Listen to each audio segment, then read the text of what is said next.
You know what separates the man who gets crushed by life from the man who shapes it? It's not luck. It's not where you were born, or what cards you were dealt. It's the rules you live by, when everything's falling apart around you.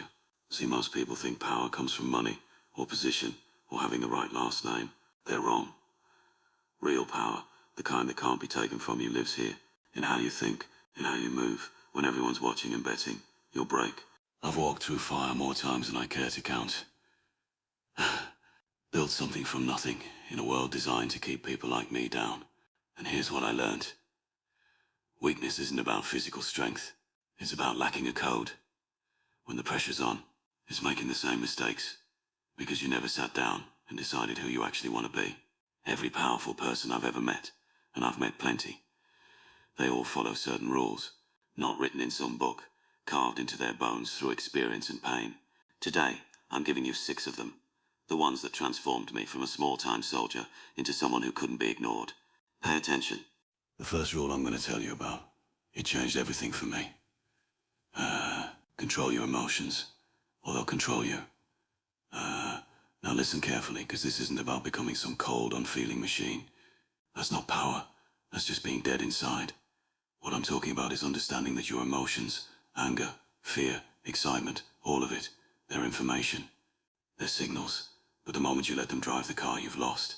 I sat across the table from the men who wanted me dead, and I smiled. Not because I wasn't afraid. Fear was there, sitting right next to me. But I didn't let it speak. I've had people betray me, people I trusted with my life, and I had to make decisions about them with a clear head. You think that was easy? It wasn't. But here's what I know. The man who can stay calm when everyone else is panicking, he's the one who sees the way out. He's the one who spots the opportunity, while others are busy drowning in their feelings. Your emotions will tell you to react, to lash out, to run, to quit. And sometimes they're right. But you need to be the one deciding, not them. Every single day, life is going to test this. Someone's going to cut you off in traffic. Your boss is going to say something that disrespects you. You're going to face rejection, disappointment, betrayal. And in those moments, you've got a choice. Let the emotion run wild and make a mess of things. Or acknowledge it, understand what it's telling you, and then make your move based on strategy, not feeling. The powerful person doesn't ignore his emotions. He's just not a slave to them. Now the second rule, and this one's going to sting for some of you. Stop seeking approval from people who don't matter. I see this everywhere I look. People twisting themselves into knots, trying to please everyone around them. Their parents, their neighbors, strangers on the internet, people they don't even like. And you know what happens? They lose themselves completely. They become whatever they think others want them to be. And then they wonder why they feel empty. Let me tell you something I learned the hard way. Not everyone's opinion of you deserves space in your head. Most people are so caught up in their own lives, their own fears, their own small thinking, that their judgment of you says more about them than it does about you. When I started making moves that other people didn't understand, they called me crazy. They said I was too ambitious, too ruthless, too much. And if I'd listened, if I'd shaped myself to fit their comfort, I'd still be stuck in the same place they are. See, the truth is, the only approval that matters is your own, and maybe a handful of people whose character you actually respect.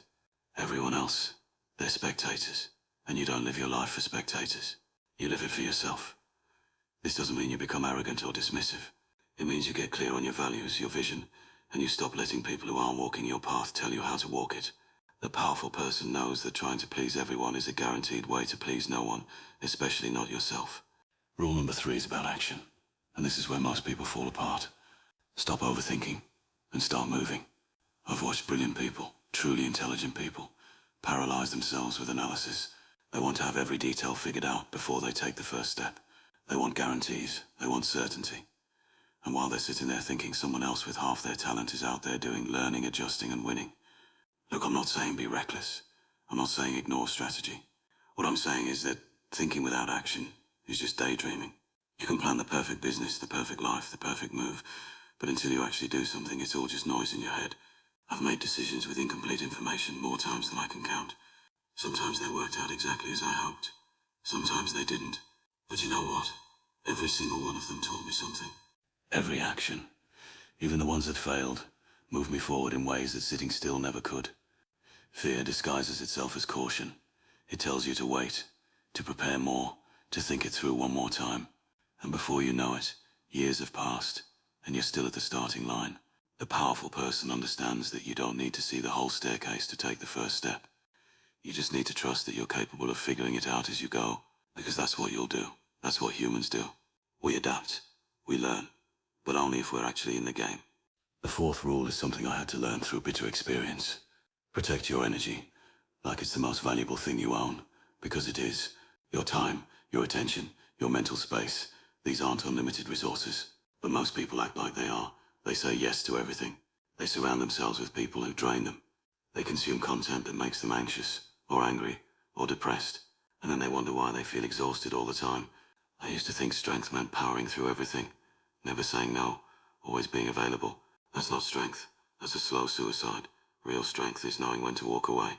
It's knowing which battles are worth fighting, and which ones are just going to deplete you for no good reason. It's understanding that some people, no matter how long you've known them, are toxic to your growth, and it's having the courage to distance yourself from them, even when it's uncomfortable. The same goes for how you spend your time. Every hour you give to something meaningless is an hour you're not giving to something that could transform your life. The powerful person is ruthless about this.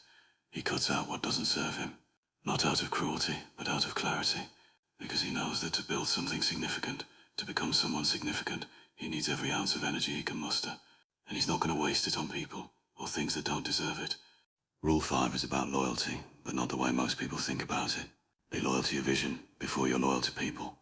Now, before you misunderstand me, I'm not saying betray everyone or have no principles.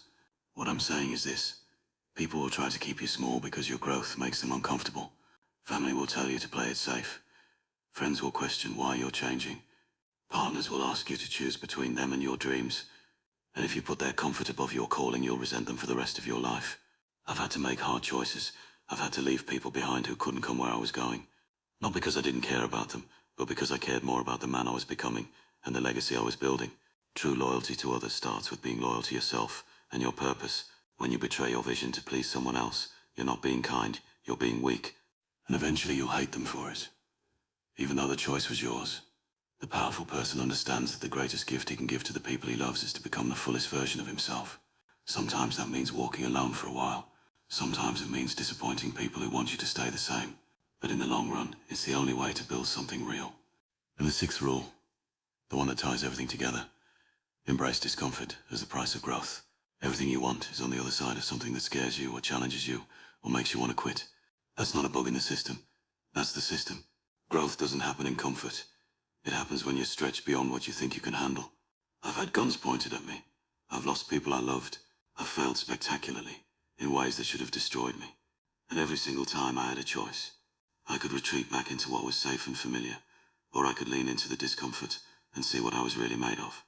Most people spend their entire lives avoiding discomfort.